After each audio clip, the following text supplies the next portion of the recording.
looks like a little switch on the power play with Cole and Nikolai, just obviously trying to get a spark going. Anything else to that change? Yeah, no, it had a little bit more to do that, early on in the year we had Scheif on that half wall, and when Nick's there, he kind of gets that half wall, and it's giving it a little bit of a different look, kind of more of an umbrella look, to create a little bit more shot-wise, whatever, and that had more to do with it. It has Fetz is just going to work. He's going to work low and be the guy that kind of works the back of that net around that area. So with that second group now, Nick will be able to hold that side and do what he does on coming off that strong side. I expect there'll be a lot of emotion in the building tonight with Blake back and what he meant obviously to this team and this community. Is that something where both teams probably feed off it a little bit? What's going to be in the air kind of thing? Yeah, I mean, it certainly happens. I know that, Paul came back last year. A few other players have over the years, and, he's been here right from the beginning and captain and done an awful lot for this organization. And, he was real proud to be a Winnipeg Jet and wear that jersey, and he did it in great fashion. And, obviously everybody's glad to see him here. But at the end of the day, we're hoping that the momentum goes our way for the game. Yeah, and just on the game itself, Rangers are 4 for 4 on this road trip and final stop here. That's not easy to do. So I expect you're expecting a real tough battle tonight. Yeah, they're 5-1 on the road, and I know Pete's teams. Obviously, worked with Pete the last couple of years. They're going to be well detailed. They're not going to give you a lot of open ice to just free-looking chances. They're going to have to sort of grind for your space, and they have some top-end skill. Some real top-end skill that both on the power play and 5-on-5. Their D is very active, so we'll have our hands full. We got to make sure that our details are bang on tonight. When you look at the breakdown of the Rangers, Scott, boy, the thing that stands out is their special teams, and not to bang the drum too hard, but I mean that's one area you guys have been able to still succeed without a lot of help from it. Are you zeroing in on that in particular tonight? Yeah, I mean, their power play is extremely dangerous. They got 3 the other night against Vancouver. They've been scoring on the road trip. Went into Calgary and got 2 against a team that was number 2 in the league on the kill. So they have some people that have played together for a while.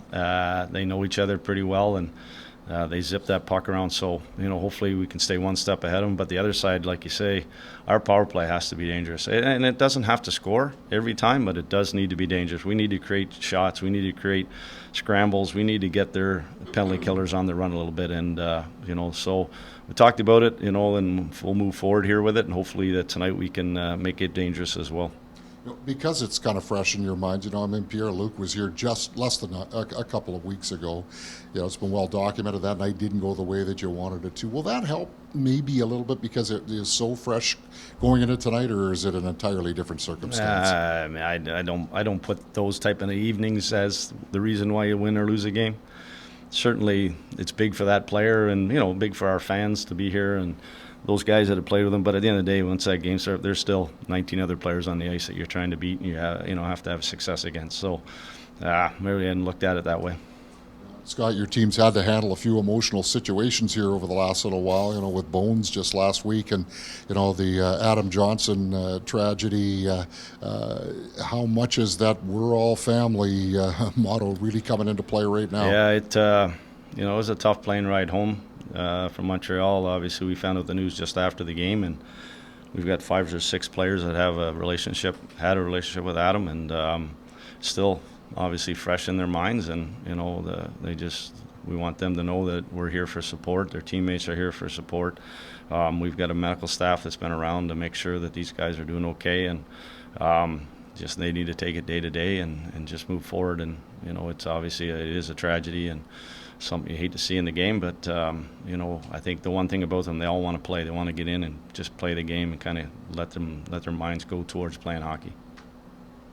I wanted to ask about some of the zone entry defense, I guess, from Montreal. I guess I only see the 2 of them because they lead to goals, and I'm not sure if that is an ongoing concern, or what do you got to do to clean that sort of thing? Well, that's actually been an area that we've been really good at, that our rush reads are – our line rushes against. Actually, we've done a real good job, and I thought we did a great job against Detroit, limited it. But the one came where the defenseman beat us up the ice from behind the net.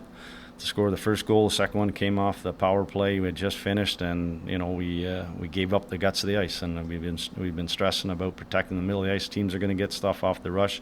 It's coming from the outside. It can't come from right down center ice. So those two were, and we did look at them and we did talk about them. But I think there was a lot of real good situations in that Montreal game where we poured back and we took the ice away, and we created an offense the other way from getting Montreal to create turnovers. So it is something that you always have to be aware of. And man, oh man, we got a team coming tonight that transitions with the best of them. So if not just our first forward back, but the other two guys, if they're not pouring back and we're not protecting that middle, they're going to get their looks. So we need to be making sure that we're limiting that part of their game.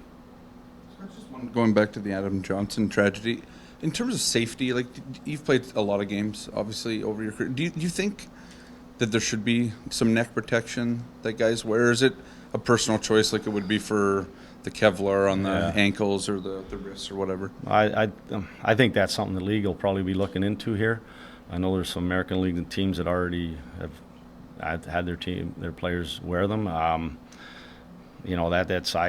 was firsthand. I saw this happen in a game myself, and it's one of the scariest things I've ever seen. And so where it goes next, I know in minor hockey that it's already a rule in junior hockey. So we'll see. I mean, this will be the league. Obviously, the league's probably going to look into this, and they'll make a decision moving forward. What game was that, Scott? Clint Monarchs. Oh, okay.